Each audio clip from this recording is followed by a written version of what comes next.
ID number is 2107-4018. So today I will explain how to do a measurement with a vernier caliper.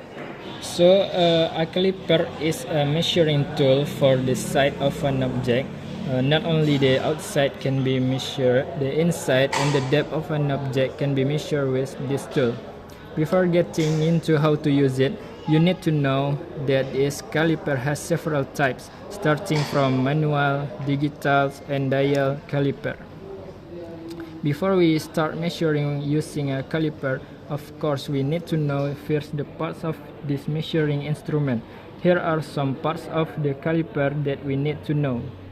The first is upper jaw. The function of the upper jaw is to measure the inside of an object. And the lower jaw is a jaw that is larger than the upper jaw, which serves to measure the thickness of objects. So then we have a depth rod.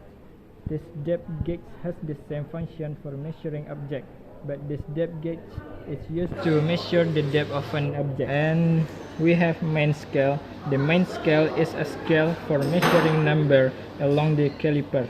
This main scale has units of centimeters and millimeters, although there are main scales that use inches. And we have vernier scale. The vernier scale is a measurement scale located on the sliding jaw. This scale is also known as a nonio scale. And we have locking screw. This part of the caliper serves to loosen and tighten the slide handle so that measurement can be made accurately and precisely. And after knowing the parts of this caliper, then we have to know about the caliper scale. So that you know how to read calipers, the first things you do is make sure the size of the calipers you have.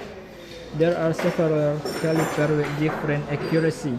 For example, a caliper with an accuracy of 0.02 and a caliper with an accuracy of 0.05. To find out the measurement result of the object you are measuring, you need to add the numerical result from the main scale measurement to the vernier scale measurement.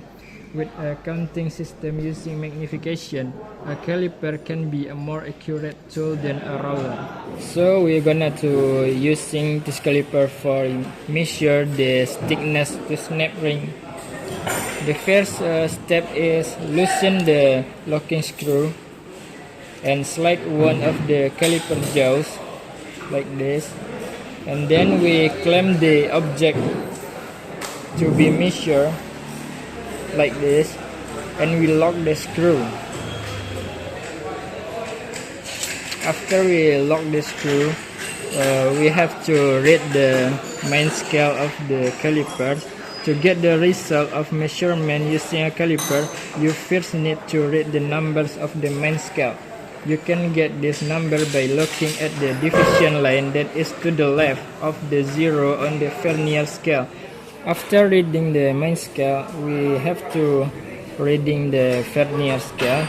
After getting the numbers from the main scale, you need to find the numbers that are on the vernier scale. You can get this number by finding the line on the vernier scale that is exactly in line with the main scale, like this. And after we got the main scale and the vernier scale or the number, we have to add the numbers. After you find the numbers from the main scale and from the vernier scale, you can calculate the result of the sum of the numbers on the vernier scale with the accuracy of the caliper you use. Then finally you need to multiply it by the number from the main scale. Thank you.